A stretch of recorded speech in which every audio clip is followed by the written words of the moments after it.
So ayun, what's up mga kadiskarte? Ito, nasa biyahe na tayo. On the way tayo papunta ng Teresa Rizal kasi may gagawin tayo dong Toyota Avanza. So tara, puntahan natin at marami pa tayong gagawin. Let's go! So ayan, tapos tayo mag-install sa Toyota Avanza. Ayan, 9 inches Android yung ginamit namin. Kasama pa rin sa package yung reverse camera. Ayan, tapos pwede ka na rin mag-Waze, Netflix, YouTube, Google Map. Meron na rin siyang Apple CarPlay, Android Auto. Ayan, sa mga gusto po mag-avail niyan, drop message lang. Don't forget to like and follow na rin. Salamat, ingat, ride safe sa lahat. So ito yung second client natin na Toyota FJ Cruiser yung gagawin natin. Yan. Papalitan din natin siya, gagawin natin siyang Android head unit. Ito muna yung babaklasin nyo yung both side para ma-remove nyo yung kanyang car stereo. So tara, baklasin natin siya.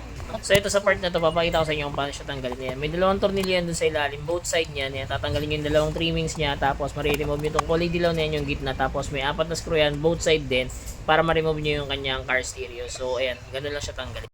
Nabaklasan natin, tanggalin natin yung pinaka stock stereo niya. Ito yung frame, tanggalin rin natin, kabit natin yung Android. Tapos na tayo mag-install, 9 inches Android sa FJ Cruiser. Yan. Pwede ka na ito mag-Waze, Netflix, YouTube, Google Map. Kasama pa rin sa package natin yung reverse camera. Ayan. Tapos ito, meron na itong Apple CarPlay na Android Auto. Tapos nagabilin sa atin si bossing ng front dash cam. Ito yung front dash cam natin. Yan. Sa mga gusto kong mag-avail niyan, drop message lang. Don't forget to like and follow na rin. Salamat, ingat. Tayo sa Marikina.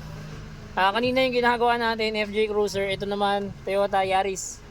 Yan. So yung pagbaklas nito, ito munang side na to. Tapos itong side nito sa kabila.